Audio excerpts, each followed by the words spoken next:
चलें जी, बिस्मिल्लाह करते हैं, हम लोग स्टार्ट करते हैं। सीआर कॉर्पोरेट रिपोर्टिंग की अगर हम बात करते हैं तो कोर्स में आपको कुछ आइडिया होगा कि कुछ दिन पहले तो तकरीबन कोई ईद से कोई एक डेढ़ हफ्ता पहले ICAP ने दोबारा से एक नोटिफिकेशन इशू किया और पिछले सेशन में ICAP ने कॉर्पोरेट रिपोर्टिंग के कुछ टॉपिक्स उठाए और उठा के लेके चला गया FR के अंदर, और FR में कुछ नए टॉपिक्स ऐड किए। जैसे आपने इनकम्प्लीट रिकॉर्ड, जिसको सिंगल एंट्री कहते हैं, वो आपने पढ़ा FR के अंदर। माय टाइम पे तो ये टॉपिक हुआ करते थे, लेकिन 6-7 साल से टॉपिक हटा दिए गए थे। वो दोबारा लेके आ गया था FAR के अंदर। उसके बाद IS 38 सदियों सालों से हमने भी कॉर्पोरेट रिपोर्टिंग में ही पढ़ा है, वो उठा के लेके चला गया था वो FAR के अंदर।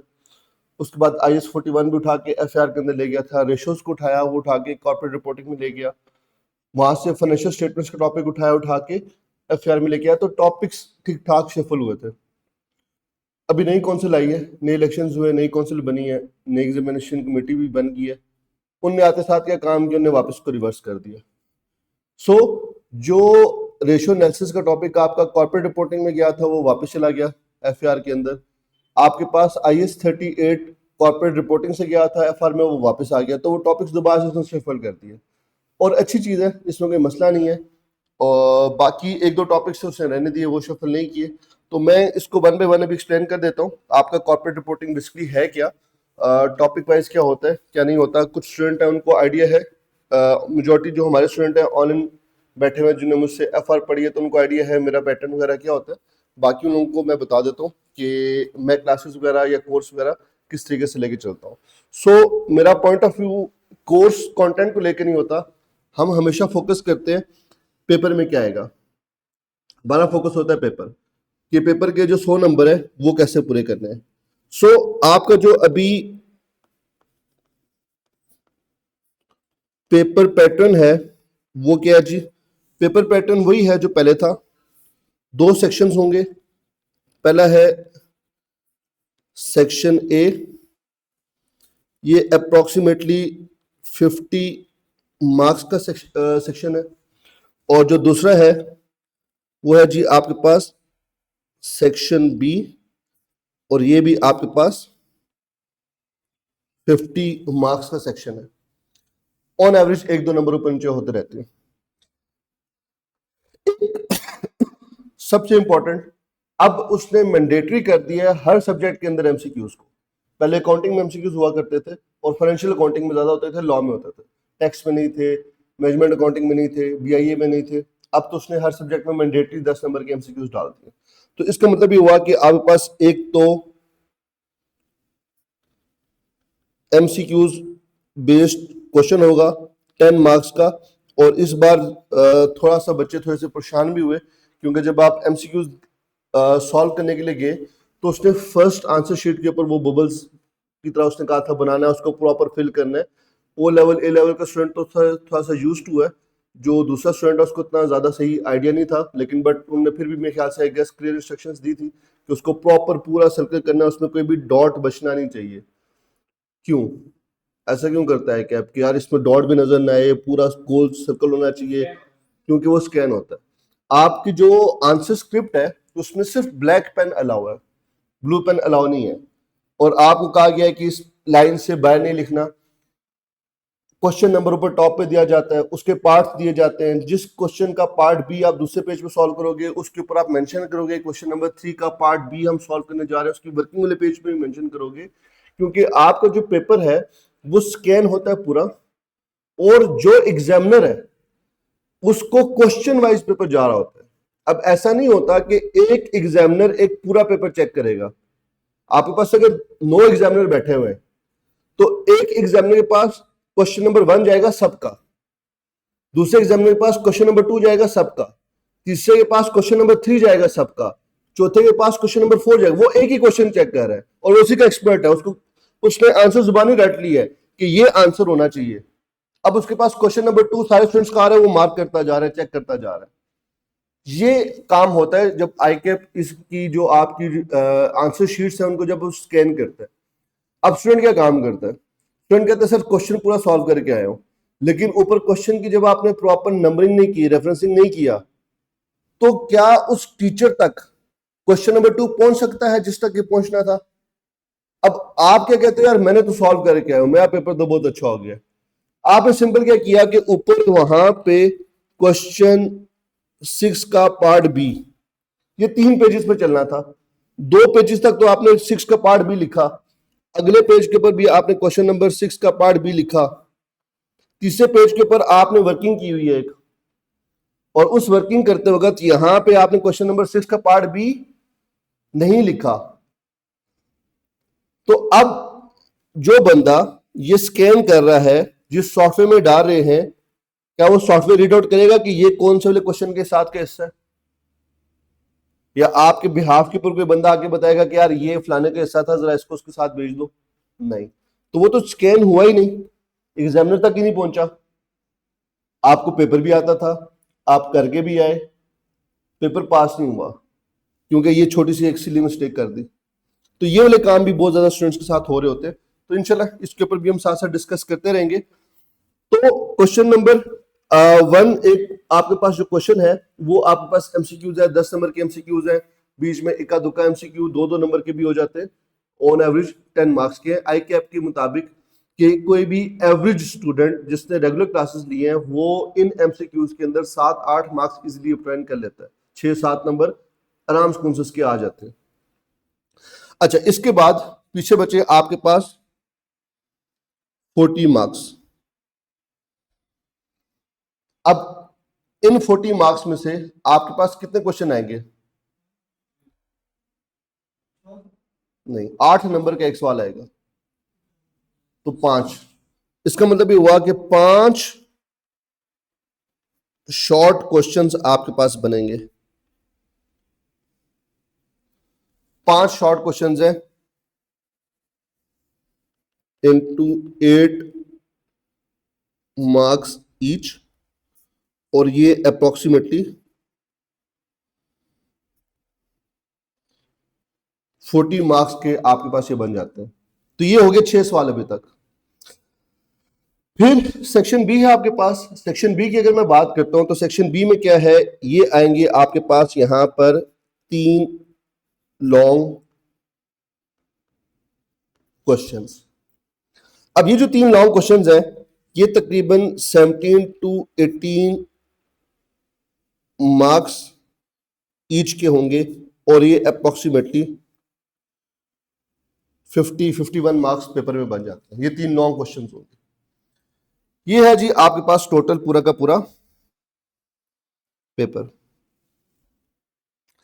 एक बात जो मैं अक्सर सेशन के दरमियान में भी साथ साथ डिस्कस करता रहता हूँ, क्वेश्चन सॉल्व करते हुए डिस्कस कर रहा होता हूँ, जब आपके टेस्ट हो रहे होते हैं उसमें डिस्कस कर रहा होता हूँ। एक और जो कॉमन इशू है स्टूडेंट्स का, पेपर पूरा अटेम्प्ट नहीं हो पाता, सर हमारा एक क्वेश्चन रह गया था पेपर में। तो अब ऑब्वियसली बात है, अगर आप 100 नंबर का पेपर अटेम्प्ट करते हो और सारा करके आते हो तो उसमें से आपको 50% भी अगर ठीक है तो आपके 50 नंबर पूरे आप पेपर पास कर लोगे। बट अगर आपने 80 नंबर का पेपर अटेम्प्ट किया है और इसमें से आपको 50 नंबर चाहिए, 80 में से अगर आपको 50 चाहिए तो इसकी परसेंटेज क्या बनती है, बताओ जल्दी से। 50 डिवाइड बाई 80, तकरीबन कोई 67 समथिंग परसेंटेज बनेगी।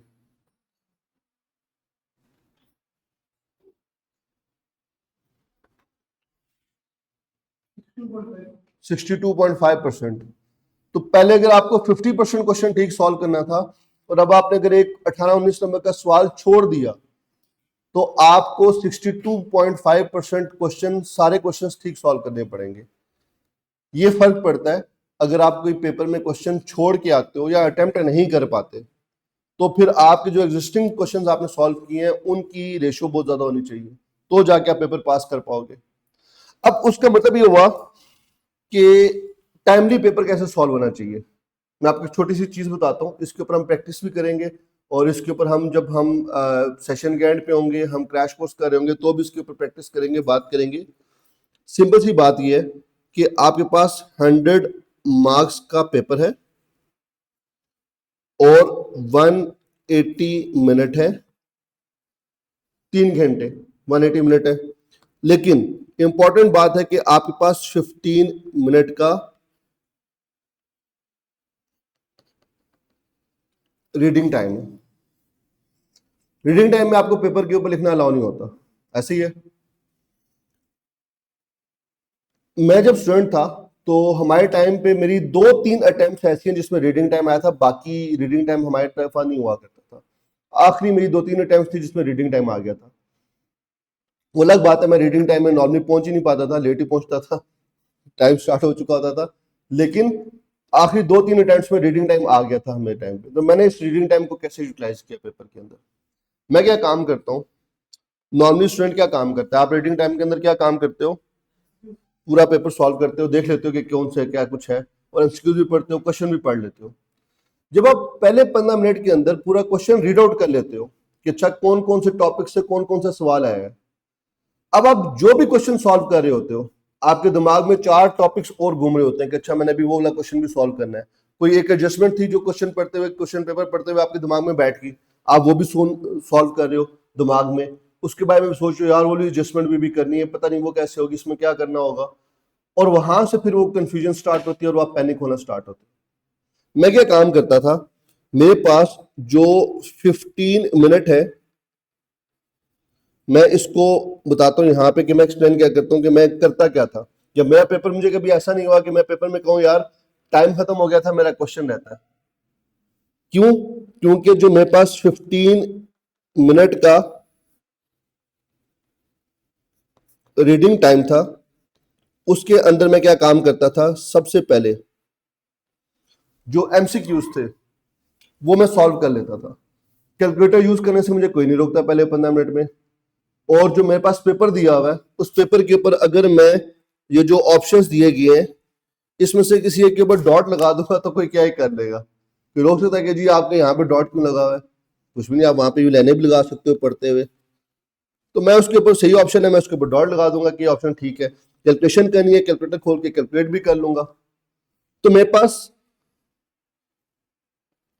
10 मार्क्स के एमसीक्यूज है, वो मैं रीडिंग टाइम के अंदर पूरे के पूरे सॉल्व कर लूंगा। और इसके अंदर आपको हार्डली 10 मिनट से ज्यादा नहीं लगने, क्योंकि 2-3 क्वेश्चन कैलकुलेशन बेस्ड होते हैं, बाकी आपके पास सिंपल कंसेप्चुअल एमसीक्यूज होते हैं जो आप पढ़ते साथ, अगर आपको सही आंसर है तो पढ़ते साथ आपको पता होगा इसका कौन सा ऑप्शन ठीक है। 2-3 एमसीक्यूज ऐसे होते हैं जो कैलकुलेशन बेस्ड होते हैं, उसकी कैलकुलेशन कर लेंगे। ऑन एवरेज आप 8 से 10 मिनट के अंदर ये एमसीक्यू सॉल्व कर लोगे रीडिंग टाइम के अंदर ही। अब बाकी जो 7-8 मिनट बच गए रीडिंग टाइम के, उसमें मैं क्या काम करता हूं, उसके अंदर मैं देखता हूं इन 5 शॉर्ट क्वेश्चन में से कोई भी एक सवाल। अभी मैं आपको ये भी बता दूंगा पेपर में, अभी से बता दूंगा कि कौन कौन सा क्वेश्चन पेपर में किस किस जगह पे कैसे कैसे आना है। और हर सेशन के एंड पे जो मेरी आखिरी क्लास होती है उसमें मैं ये दोबारा बता रहा होता हूँ कि सेशन के शुरू में मैंने बताया था कि पेपर में कौन सी चीज कहाँ पे किससे आनी है। इंशाल्लाह अल्लाह ने चाहा तो उसी तरह आएगी और उसी की हम प्रैक्टिस भी कर रहे होते हैं। तो ये आपको पता होगा कि यार ये 5 सवाल है शॉर्ट क्वेश्चन इसमें से आते हैं। और ये ऐसा नहीं है कि कोई मैं अनोखी चीज बताऊंगा आपको, मसला ये है कि अगर आप लोग आज पिछली 10 अटेम्प्ट के पास पेपर खोल के बैठ जाओ तो 2 दिन बाद मुझे आप खुद आके बताओगे सर इस दफा पेपर में फला फला चीज आनी है। मसला ये है कि वो एफर्ट कोई नहीं करता। तो मैं भी, क्यों, हमें तो पता है पढ़ा रहे होते हैं, इस टाइम में ये क्वेश्चन आया, अगली बार ये वाला लाजमी आएगा, इस क्वेश्चन की फ्ला एडजस्टमेंट आ गई है तो इस बार ये वाली लाजमी पूछेंगे। जो भी टीचर पढ़ा रहा होता है उसको पता होता है। तो अगर यही काम आप करोगे आपको आइडिया हो जाएगा, आप 10 पास पेपर खोल के सामने बैठो, आपको कंफर्म आइडिया हो जाएगा पेपर में क्या आना है क्या नहीं आना, और कौन सी चीज आनी है और किस तरीके से आनी है। तो आपको ये अच्छे तरीके से आइडिया हो जाएगा सेशन के एंड तक कि यार ये शॉर्ट क्वेश्चन कौन कौन से आने। इसमें से आपने एक शॉर्ट क्वेश्चन पकड़ना है 8 नंबर का, उसको पूरा रीड आउट कर लेना है, उसको दिमाग में पूरा स्केच बना लेना है कि इसके अंदर मैं क्या चीज कैलकुलेट करनी है, कैसे कैलकुलेट करनी है, वो सारी चीज जो सारी कहानी है वो आपने कर लेनी है उस 7-8 मिनट के अंदर अंदर। ठीक हो गया? अब पेपर जैसे ही स्टार्ट हुआ तो आपके पास ये जो 10 मार्क्स के एमसीक्यूज थे ये आप 2 से 3 मिनट के अंदर आई गेस लिख लोगे। आपने तो खाली उसको सर्कल ही करना है ना, सर्कल करना 2-3 मिनट का काम है। फिर आपने 8 मार्क्स का एक शॉर्ट क्वेश्चन सॉल्व कर लिया, और 8 मार्क्स का शॉर्ट क्वेश्चन पेपर में सॉल्व करने के लिए आपके पास 14-15 मिनट चाहिए होते हैं, इसको 14.4 मिनट चाहिए होते हैं, इसको मल्टीप्लाई कर लोगे 1.8 के साथ, क्योंकि एक नंबर किसके इक्वल है 1.8 मार्क्स के, तो अप्रोक्सीमेटली 14.4 मिनट्स बनते हैं। आपने 8 नंबर का सवाल है, ये इजीली आपसे तकरीबन 12 से 13 मिनट के अंदर सॉल्व हो जाएगा। ये आपके पास टाइम लगेगा इसको सॉल्व करते हुए। मैं आपको एक छोटा सा इंपैक्ट बता रहा हूं कि सिर्फ अगर आप पेपर को प्लान करके चलो तो आपको कितनी आसानी हो जाती है। अभी आपके पास पेपर स्टार्ट हुए हुए कितना टाइम गुजरे, 15 मिनट गुजरे पेपर स्टार्ट हुए हुए, और इस पहले 15 मिनट के अंदर आपने क्या काम किया है, आपने 18 मार्क्स का पेपर सॉल्व कर लिया है। 2 क्वेश्चन आपने सॉल्व कर लिए। अब नॉर्मली 18 इंटू 1.8 मिनट पर मार्क कितना टाइम बनता है,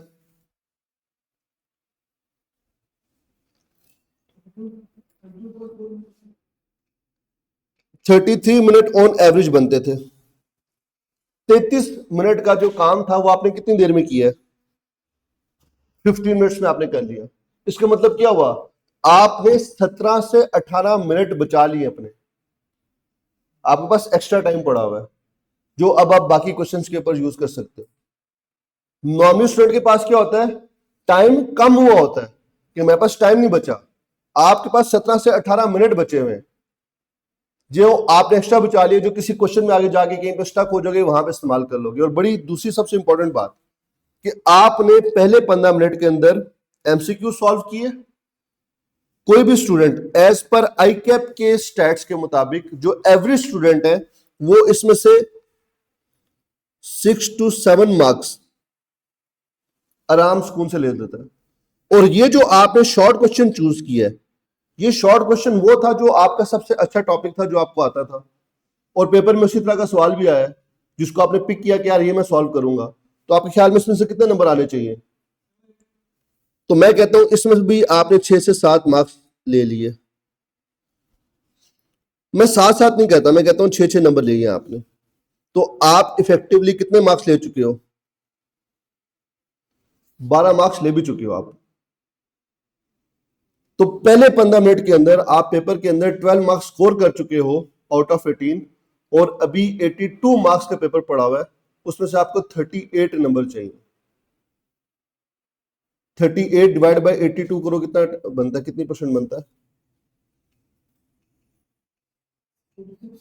46% पे आ गया आपका। अब आपको 50% भी क्वेश्चन ठीक सॉल्व करने की जरूरत नहीं, अगर आपका 46% क्वेश्चन भी बाकी ठीक सॉल्व हो जाए तो पेपर पास होता है। स्टूडेंट कॉमन मिस्टेक क्या करता है, आप पहला जो क्वेश्चन सॉल्व करते हो ना उसको बहुत ज्यादा नीट सॉल्व करते हो, उस पर आप एक्स्ट्रा टाइम स्पेंड करते हो, उसकी वर्किंग्स प्रॉपर कर रहे होते हो, मार्किंग प्रॉपर कर रहे होते हो, और वो क्वेश्चन आप बिल्कुल ठीक सॉल्व करते हो, तो उसमें मसला नहीं होता। मसला किस चीज में होता है कि उस सारे इवेंट के अंदर आप टाइम जाया कर देते हो, और उस टाइम जाया होने का प्रेशर आपको जो आखिरी आपका 1 घंटा है उसमें फील होता है, और फिर अब आपका आगे एक आध पेपर में क्वेश्चन भी रह जाता है उस वजह से जो आपने शुरू में मिस्टेक की थी। तो ये सारा का सारा मसले मसाइल है जो नॉर्मली स्टूडेंट पेपर पे काम करके आता है। इसके ऊपर हमने बहुत ज्यादा काम करना है। इसके ऊपर काम हमने इसलिए करना है क्योंकि कहा जाता है कि अकाउंटिंग का पेपर नॉर्मली पूरा नहीं होता, तो ऐसा नहीं होगा। हमारा पेपर इंशाल्लाह अगर आप तरीके से चलोगे पूरा होगा। इसका हम काम क्या करेंगे, मैं कोशिश करता हूं कि जब मैं प्रैक्टिस करवा रहा होता हूँ या क्लास के क्वेश्चन या पास पेपर के क्वेश्चन हम लोग सॉल्व कर रहे होते हैं, तो मेरी सिंपल सी आदत क्या है, मैं यहाँ पे स्टॉप वॉच ऑन करूंगा और मैं कहूंगा कि यार ये 10 मार्क्स का क्वेश्चन है, अगर ये 10 मार्क्स का क्वेश्चन है तो ये सॉल्व होना चाहिए कितनी देर में, 18 मिनट के अंदर। तो मैं 18 मिनट की यहाँ पे स्टॉप वॉच ऑन करूंगा और क्वेश्चन सॉल्व करूंगा, और फिर हम देखेंगे कि यार हम कौन सा क्वेश्चन उस टाइम के अंदर सॉल्व करें कि नहीं करें। ऐसा नहीं हो सकता कि आप पूरा कोर्स एंड हो जाए और आप कहो कि जी अब हम प्रैक्टिस करते हुए ये काम कर लेंगे। ये काम अगर आप पूरा सेशन करोगे तो पेपर के टाइम पे आप यूज्ड हो चुके होगे, फिर आपको जरूरत नहीं होगी इसकी कोई एक्स्ट्रा एफर्ट करने की। तो एक तो इस चीज के ऊपर हम लोग फोकस करेंगे बहुत ज्यादा, पेपर अटेम्प्ट कैसे करना है। अच्छा, अब थोड़ा सा बता देता हूं कोर्स के बारे में, कोर्स है क्या और उसमें से पेपर में क्या चीज किस तरीके से टेस्ट हो सकती है पॉसिबली। टॉपिक्स आपके पास कौन कौन से हैं? मैंने जो पूरा का पूरा कोर्स है इसको 3 हिस्सों में तोड़ा हुआ है। ये जो मैंने 3 हिस्से बनाए हैं ये मैंने आई कैप की ग्रेड के हिसाब से नहीं बनाए, पेपर के हिसाब से बनाए हैं कि एग्जामिनर का जो पेपर है वो मार्क्स के हिसाब से किसका स्प्लिट होता है। आप एफआर का पेपर उठा के देख लो, आप कॉर्पोरेट रिपोर्टिंग के पेपर उठा के देख लो, और आप खासतौर पे सीफैप के पेपर उठा के देखोगे, फाइनेंशियल अकाउंटिंग के पेपर में एग्जामिनर की एक ही मेंटालिटी चलती आ रही है। उसने पूरे कोर्स को 3 हिस्सों में स्प्लिट किया होता है। पहला हिस्सा होता है उसका एसेट रिलेटेड स्टैंडर्ड्स। एफआर में ये वाला पोर्शन ज्यादा हो गया, कॉर्पोरेट रिपोर्टिंग में थोड़ा दरमियाने रखा हुआ, इसमें ज्यादा नहीं रखा हुआ, सीफैप में भी होता है ये वाला पोर्शन। इसमें से आपके पास second highest number of marks test होते हैं एसेट रिलेटेड स्टैंडर्ड में से। सबसे हाईएस्ट मार्क्स जो टेस्ट होते हैं वो होते हैं आपके पास फाइनेंशियल स्टेटमेंट से, और लास्ट में जो सबसे कम मार्क्स टेस्ट होते हैं वो है आपके पास अदर एरियाज, बाकी जो स्टैंडर्ड बच जाते हैं। अब एसेट रिलेटेड स्टैंडर्ड में कौन कौन से स्टैंडर्ड हैं जो कॉर्पोरेट रिपोर्टिंग में शामिल है? सो उसमें एक टॉपिक है that is IAS 38 intangible asset. आप लोग ऑलरेडी पढ़ के आए हुए FR1 में, फायदा उसका, लेकिन हम दोबारा पढ़ेंगे उसको और उसको दोबारा से इसे डिस्कस करेंगे जैसे हमने अभी तक स्टिल नहीं पढ़ा हुआ। तो ये इनटेंजिबल एसेट है, इसको मैं अक्सर कजन टॉपिक भी कहता हूं IAS 16 property plant and equipment का, क्योंकि वही कॉस्ट मॉडल है, वही रिवैल्यूएशन मॉडल है, सब कुछ वही है। डेप्रिसिएशन की जगह वर्ड हम अमोर्टाइजेशन यूज कर रहे होते हैं, बट इसमें कुछ 2-4 चीजें हैं जो उससे हट के है, उसके ऊपर हमारा फोकस ज्यादा होगा। सो IAS 38 का टॉपिक है। 41 हुआ करता था लेकिन 41 उन्होंने यहां से निकाला और उठा के लेके चले गए उसको FR के अंदर। वो अभी भी FR के अंदर है, लेकिन वो एक छोटा टॉपिक था, 4-5 नंबर से ज्यादा उसकी वेटेज नहीं हुआ करती थी। बड़ा इंपॉर्टेंट टॉपिक है IFRS 16 लीजेस का। पॉसिबल ही नहीं है कि कॉर्पोरेट रिपोर्टिंग का पेपर हो और लीजेस का क्वेश्चन ना हो, पॉसिबल है ही नहीं, हो ही नहीं सकता। IFRS 9 financial instruments. अच्छा, इसमें दोनों का जिक्र है, इसमें एसेट का जिक्र भी है, लायबिलिटी का जिक्र भी है। फाइनेंशियल इंस्ट्रूमेंट इंट्रोड्यूस किया गया था कॉर्पोरेट रिपोर्टिंग के अंदर। इसका टेक्निकल लेवल के जो क्वेश्चंस आते हैं फाइनेंशियल इंस्ट्रूमेंट के, ये आपके सीफैप में आते हैं। ये एक ऐसा स्टैंडर्ड है, ये एक ऐसा टॉपिक है जिसको 4 स्टैंडर्ड्स मिलकर कवर करते हैं, जिसमें से हम एक स्टैंडर्ड पढ़ने जा रहे हैं IFRS 9 फाइनेंशियल इंस्ट्रूमेंट को। तो फाइनेंशियल इंस्ट्रूमेंट एक ऐसा टॉपिक है जिसके ऊपर 4 डिफरेंट स्टैंडर्ड्स हैं। जो चारों स्टैंडर्ड पढ़े तो ये टॉपिक पूरा होता है। तो हम फाइनेंशियल इंस्ट्रूमेंट का एक स्टैंडर्ड पढ़ रहे हैं IFRS 9, बाकी पोर्शन सारा जो फाइनेंशियल इंस्ट्रूमेंट का होगा वो आप सीफैप पे जाके पढ़ोगे। सीफैप पे 2 सवाल पेपर में कंफर्म आते हैं, एक कंसोलिडेशन का, अभी हम देखेंगे उसको, और एक फाइनेंशियल इंस्ट्रूमेंट का। कंसोलिडेशन का पेपर में क्वेश्चन आता है 25 नंबर का, फाइनेंशियल इंस्ट्रूमेंट का पेपर में क्वेश्चन आता है तकरीबन 18 नंबर का। तो 25 और 18 ये तकरीबन बन जाते हैं आपके पास 40 to 43 नंबर। ये सीफैप के ये 2 मेजर टॉपिक्स है, 2 चंक ऑफ टॉपिक्स है। 43 नंबर पेपर सिर्फ इन 2 टॉपिक्स में आ रहा होता है। सो उसकी जो बेस थी, जो सीफैप में टॉपिक आप जो आगे पढ़ोगे फाइनेंशियल इंस्ट्रूमेंट की, उसकी बेस आपकी यहाँ पे बनाई जाती है। आसान टॉपिक है, इस लेवल के ऊपर बहुत ज्यादा टेक्निकल नहीं है। तो ये 3 टॉपिक है जो आपके यहाँ पे एसेट रिलेटेड टॉपिक्स में से पेपर में आने हैं। ये जो पोर्शन है ना, इस पोर्शन में से 2 क्वेश्चंस मैंडेटरी है पेपर में, 3 भी आ सकते हैं लेकिन 2 लाजमी आएंगे। एक शॉर्ट क्वेश्चन होगा और एक लॉन्ग क्वेश्चन होगा। ये तो कंफर्म है, इसके बगैर पॉसिबल ही नहीं है पेपर आपका बने। अब वो क्या काम करता है, प्रायोरिटी किसकी है इन 2 टॉपिक्स की। लीजेस का सवाल अगर उसने 16 से 17 नंबर का दे दिया तो फिर 38 का सवाल वो 8 नंबर का देगा। अगर उसने IAS 38 का सवाल 16 से 17 नंबर का दे दिया तो फिर वो लीजेस का सवाल 8 नंबर का 9 नंबर का देगा। ये कंफर्म है। इसके बगैर पेपर अगर आ गया तो फिर मुझे बताना आगे। ये मैं अभी से बता रहा हूं कि ये 2 टॉपिक्स पेपर में आने ही आने हैं, ऐसा हो ही नहीं सकता पेपर में ना आए। तो पहली बात तो हमें पता चल गई यार ये 2 टॉपिक्स तो पेपर में आने ही आने हैं। ये 25 नंबर का पेपर तो मेरा ये बनता ही बनता है। और अब जब आपको ये पता चल गया कि 2 टॉपिक्स पेपर में आने ही आने हैं, तो इन टॉपिक्स में कोई भी जो टॉपिक होता है उसमें क्वेश्चन 2 या 3 तरीकों से पूछा जा सकता है, चौथा तरीका कोई नहीं होता।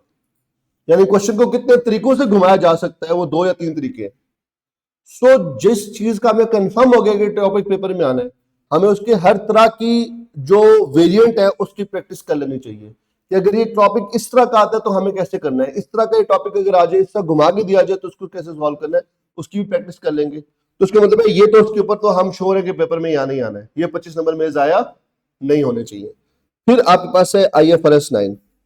ये जो IFRS 9 है ये कभी आता है कभी नहीं आता, लेकिन पेपर में अगर ये कभी भी आ जाए तो ये 6 नंबर से ज्यादा का टॉपिक नहीं है, इसकी वेटेज इससे ज्यादा नहीं है।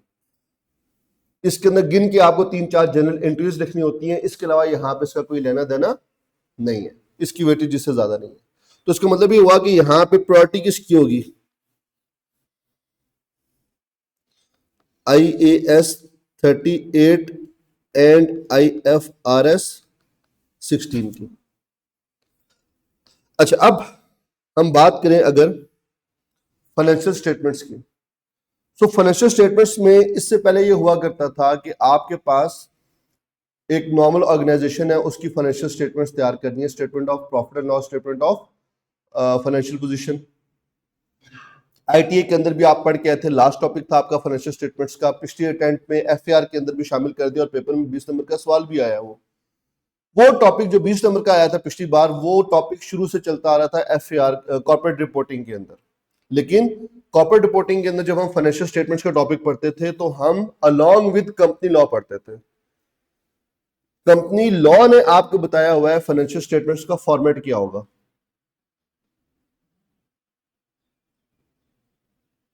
Fourth schedule, fifth schedule, six schedules, company law ने कुछ स्केड्यूल्स दिए हुए। ये आप अकाउंटिंग में पढ़ते थे, आप कंपनी लॉ की किताब में अभी कैफ लेवल पे नहीं पढ़ते, CFAP लेवल पे जाओगे फिर आप पढ़ोगे। सो अकाउंटिंग की क्लास के अंदर आपको बताया जाता था कि कंपनी लॉ ने क्या कहा हुआ है। एक मिसाल देता हूं, statement of changes in equity में कितनी चीजें आती हैं, किसी भी कंपनी की इक्विटी की स्टेटमेंट में कितनी चीजें आती हैं, 5। कौन कौन सी? Share capital, share premium, retain earning, general reserve और रिवैल्यूएशन सरप्लस। रिवैल्यूएशन सरप्लस किसका पार्ट था? इक्विटी का। किसके मुताबिक? IAS 1 के मुताबिक, स्टैंडर्ड के मुताबिक। लेकिन कंपनी लॉ कहता है कि जो रिवैल्यूएशन सरप्लस है is not part of the equity. Company law ने जो हमें फाइनेंशियल स्टेटमेंट्स का फॉर्मेट बनाया हुआ है वो कहता है रिवैल्यूएशन सरप्लस को इक्विटी के अंदर नहीं लिखना, ये लायबिलिटी और इक्विटी के दरमियान सेपरेट लाइन आइटम शो करो, ये इक्विटी नहीं है। उसकी लॉजिक है, उसकी रैशनल है, वो जो बंदा जब पढ़ता है जाओ वहां पे जाके डिस्कस करते हैं। अब जब FAR 2 के अंदर आपके पास क्वेश्चन आता है प्रिपेयर फाइनेंशियल स्टेटमेंट्स, तो आप अकाउंटिंग स्टैंडर्ड के हिसाब से बनाओगे या कंपनी लॉ के हिसाब से बनाओगे? नहीं, अकाउंटिंग स्टैंडर्ड कहते हैं, क्योंकि अकाउंटिंग स्टैंडर्ड जनरलाइज्ड रूल्स हैं जो दुनिया के पता नहीं कितने मुल्कों के अंदर अप्लाई है। 100 अराउंड समथिंग मुल्क हैं जिनके ऊपर वो अप्लाई होते हैं। हर मुल्क के अपने लोकल लॉज भी हैं। तो अकाउंटिंग स्टैंडर्ड कहता है कि जहां पे मेरे अंदर और किसी मुल्क के लोकल लॉ के अंदर कोई भी कॉन्ट्राडिक्शन पाई जाती है तो मुझे छोड़ दो, लोकल लॉज को फॉलो करो। पाकिस्तान के अंदर फाइनेंशियल स्टेटमेंट्स तैयार की जाती हैं IAS प्लस कंपनी लॉ के अकॉर्डिंगली। तो जहां पे IAS और कंपनी लॉ के दरमियान में कोई खिलाफ पाया जाएगा वहां पे स्टैंडर्ड को छोड़ के हम कंपनी लॉ को फॉलो करेंगे। सो कॉर्पोरेट रिपोर्टिंग में जो फाइनेंशियल स्टेटमेंट्स आया करती थी वो एज पर कंपनी लॉ हम बनाया करते थे। अब वो टॉपिक जब उसने उठाया और उठा के ले गया FAR के अंदर, तो वो कंपनी लॉ वाला पोर्शन नहीं लेके गया, वो सादे वाली फाइनेंशियल स्टेटमेंट्स लेके गया जो आपने आईटीए में बनाई थी। एडजस्टमेंट उसने कुछ डाल दी, एफएआर लेवल की रिवोल्यूशन पूरी डाल दी उसने, इस दफा क्वेश्चन पेपर के अंदर आईएएस 16 की पूरी एडजस्टमेंट डाल दी। बाकी उसने क्वेश्चन वही रखा है जो आपका पीआरसी लेवल का क्वेश्चन था, वो कॉर्पोरेट रिपोर्टिंग के टाइप का क्वेश्चन उठा के लेके नहीं गया। तो ये एक फायदा था। पहले वो स्टेटमेंट भी यहां पे हुआ करती थी, लेकिन वो statement as per company law हुआ करती थी, आप एक ऑर्गेनाइजेशन की बनाते थे। अब यहां पे क्या है, यहां पे है कंसोलिडेशन और एसोसिएट्स। इसके ऊपर बड़ी डिटेल में बात करेंगे पेपर के अंदर। इसका एक मैंडेटरी क्वेश्चन होता है 20 नंबर, 21 नंबर, 19 नंबर का पेपर में आते ही आते कंसोलिडेशन एंड एसोसिएट्स का। ये आपके पास एक लॉन्ग क्वेश्चन होता है पेपर के अंदर। ये अप्रोक्सीमेटली 19 to 21 मार्क्स का होता है।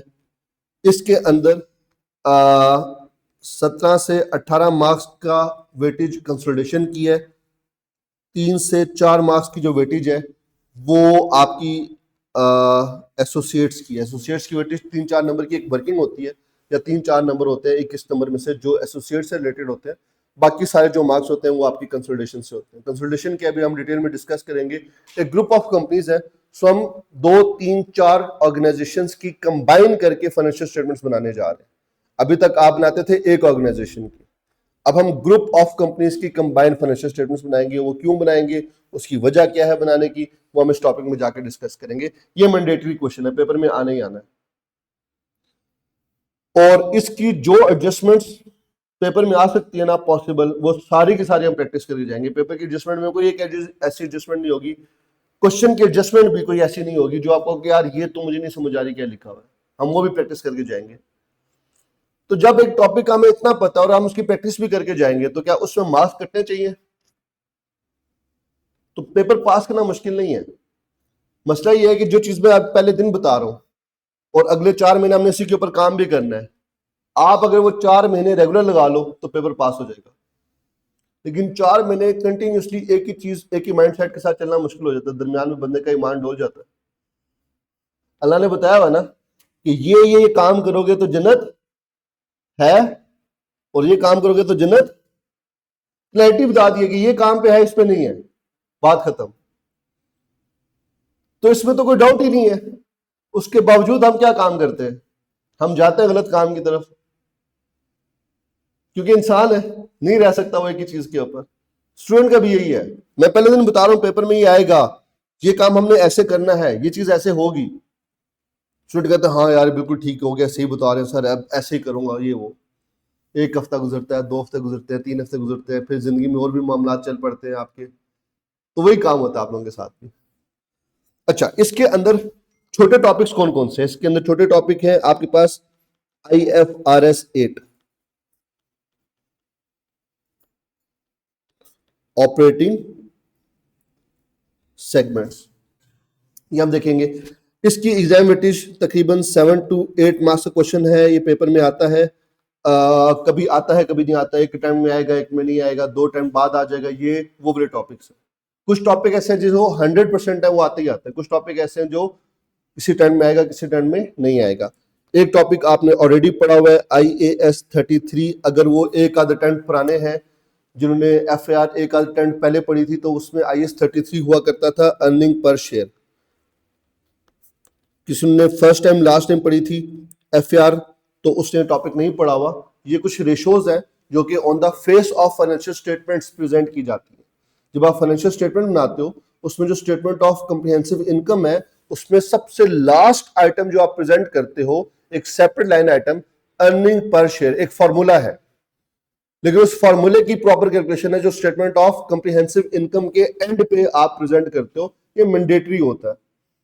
और आपकी जो स्टॉक मार्केट है और जितनी लिस्टेड कंपनीज हैं, उनके जो सबसे प्राइम रेशियो है किसी भी कंपनी की, अगर आपने देखनी है तो वो उसकी EPS रेशियो कहलाती है, अर्निंग पर शेयर। इसके अंदर मसले मसाइल क्या होते हैं ये कैलकुलेट करेंगे।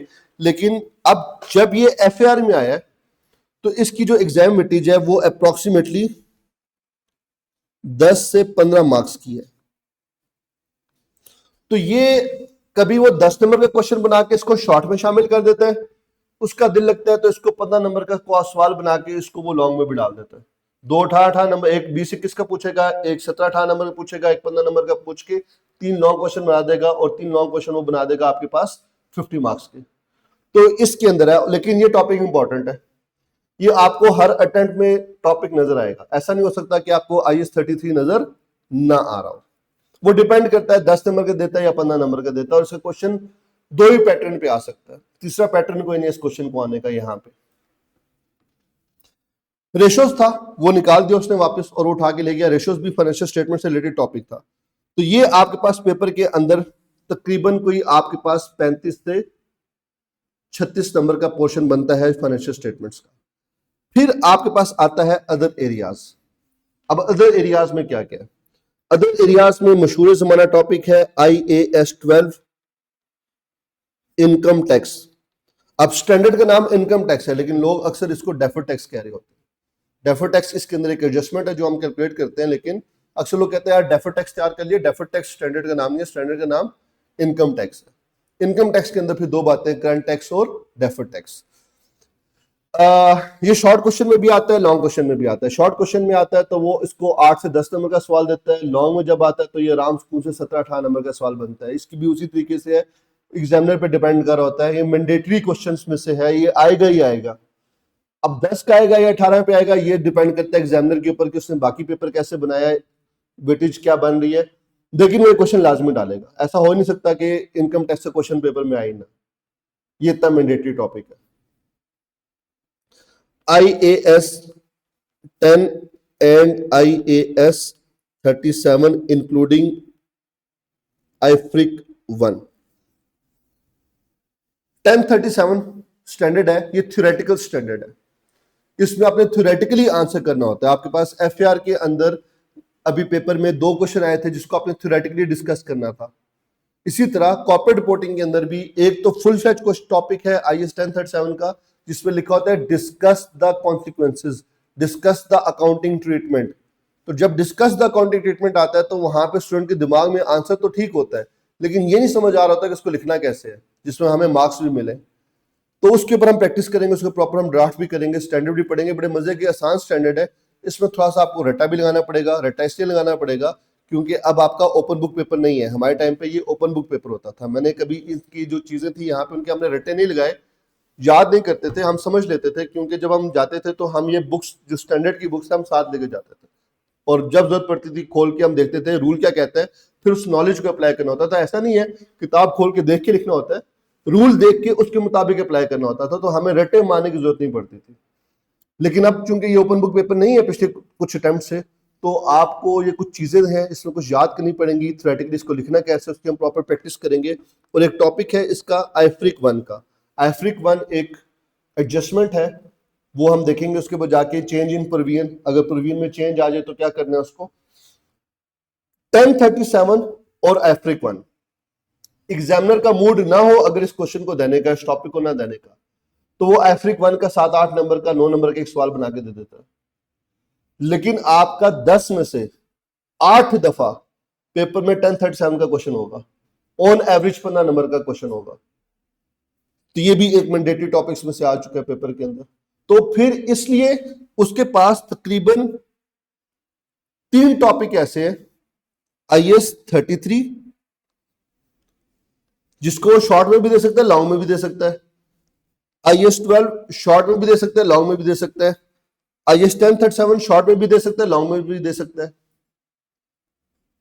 तो अब उसने एक लॉन्ग क्वेश्चन यहां से लाजमी देना है, एक लॉन्ग क्वेश्चन यहां से लाजमी देना है, और एक लॉन्ग क्वेश्चन उसने कहां से देना है, यहां से लाजमी देना है। तो यहां से तो लॉन्ग क्वेश्चन लीजेस का या इंटेंजिबल का एक सवाल आ गया, यहां पे लॉन्ग क्वेश्चन आ गया कंसोलिडेशन का। तो फिर प्रायोरिटी बनती है उसकी इस क्वेश्चन में से एक लॉन्ग क्वेश्चन बनाने की। तो वो ये देता है 8 नंबर 10 नंबर का, और यहां से फिर वो अब लॉन्ग वो 1037 को दे दे, लॉन्ग वो इनकम टैक्स को दे दे, उसकी मर्जी है। दूसरा सवाल वो 8 नंबर का 10 नंबर का पूछ लेगा। इसके बाद कुछ छोटे छोटे टॉपिक्स हैं आपके पास पेपर के अंदर, जैसे IAS 21 है,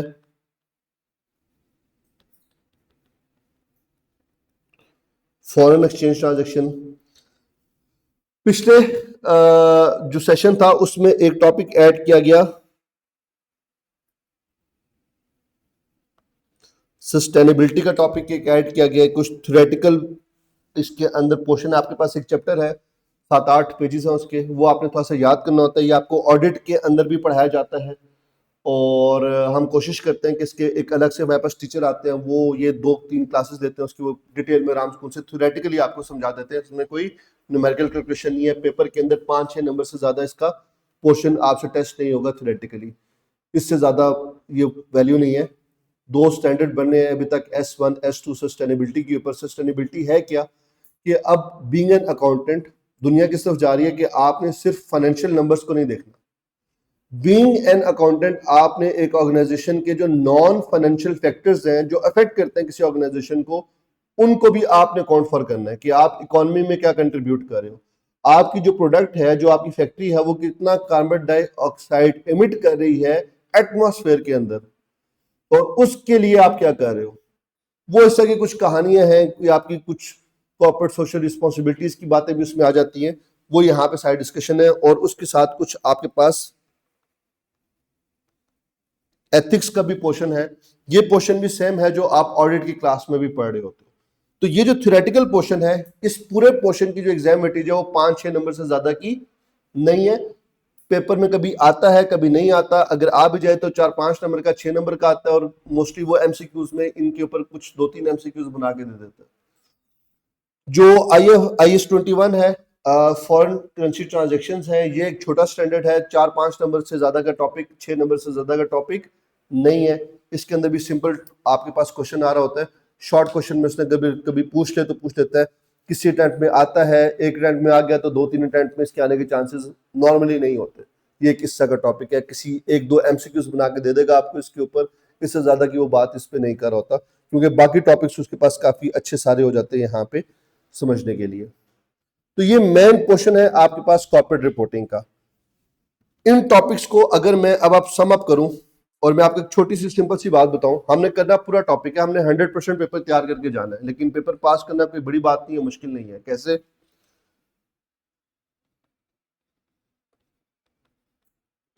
कंसोलिडेशन एंड एसोसिएट्स, इसका क्वेश्चन मैंडेटरी है ही है।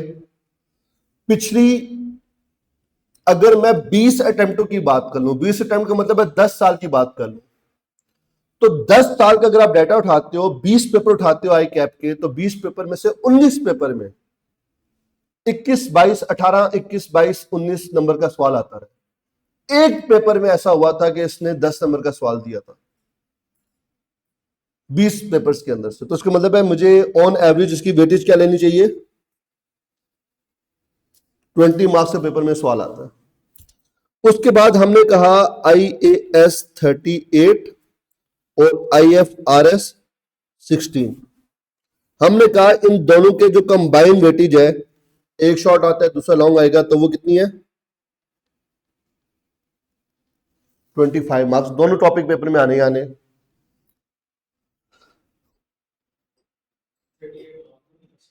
आ सकता है, ये तो मैंने कहा 38 अगर लॉन्ग में आएगा तो IFRS 16 का शॉर्ट आ जाएगा। IFRS 15 लॉन्ग में आता है तो 38 का शॉर्ट आ जाएगा, 8-10 नंबर का। उसके बाद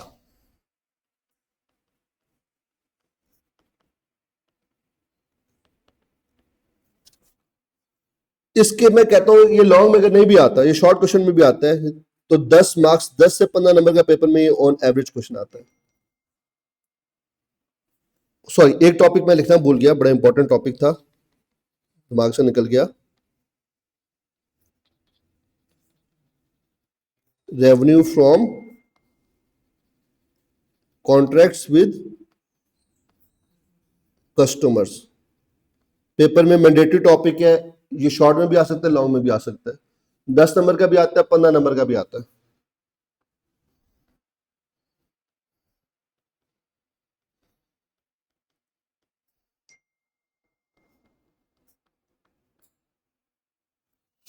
ये वो टॉपिक लिखे हैं। 1037 को भी शामिल नहीं किया, हालांकि 1037 की भी कंफर्मेशन है, IS 33 की भी कंफर्मेशन है कि पेपर में समय भी आना ही आना है।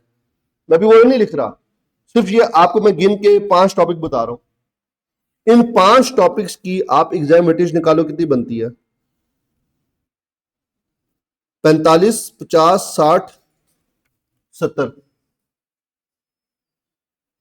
और 10 नंबर के तो आगे आपके आगे एमसीक्यूज। ये 80 नंबर का पेपर पड़ा हुआ है आपके पास। अभी से बता रहा हूं कि ये 80 नंबर का पेपर है। इसमें भी IAS 33 भी शामिल नहीं किया, इसके अंदर 1037 भी शामिल नहीं किया, क्योंकि उसके अंदर दरमियान में वो इसको स्विच कर सकता है, किसी को कम कर दे, किसी को ज्यादा कर दे।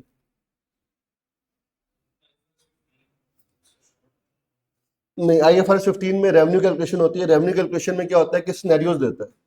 3 सिनेरियोज देगा तो 15 नंबर के बना देगा, 2 सिनेरियोज देगा तो 10 नंबर का दे देगा। तो वो सिनेरियोज आते हैं उसमें। IAS 1037 में भी सिनेरियोज आ रहे होते हैं। ये बात समझ आई? तो पेपर पास करना कोई बड़ी बात नहीं है, क्योंकि कोई भी स्टूडेंट है, कंसोलिडेशन जिस तरह के सवाल में प्रैक्टिस कराऊंगा, गारंटी देता हूं, लिख के देने को तैयार हूं अभी, पेपर में अगर उन एडजस्टमेंट से हट के कोई सवाल आ गया तो बता देना। तो इस तरह के सवाल में आपके पास ऑन एवरेज कितने मार्क्स आ जाने चाहिए? मैं कहता हूं यार 15 से 16 नंबर। इसमें भी गलती होगी आपसे, 3-4 नंबर आपके, 5 नंबर जाया होंगे। इस 25 में से ऑन एवरेज 17 से 18 मार्क्स। यहां पे आपके पास इन दोनों के कंबाइन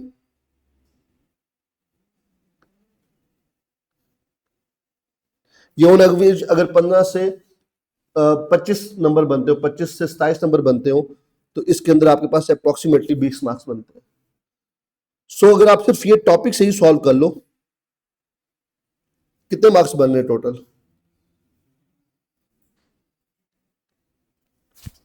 ये 70 नंबर का पेपर है अभी, इसमें से भी आप पेपर पास कर सकते हो। एमसीक्यूज अभी अलग पड़े हुए, 20 नंबर का पेपर इसके अलावा, एमसीक्यूज के अलावा भी पड़ा हुआ है, 30 नंबर का पेपर इसके अलावा पड़ा हुआ है। और इसमें भी गलतियां करने के बावजूद, जिसके बारे में हमें कंफर्म पता है कि पेपर में ये चीजें आनी है, उसके बावजूद पेपर पास हो सकता है अगर आपने उसके हिसाब से तैयारी की हुई है।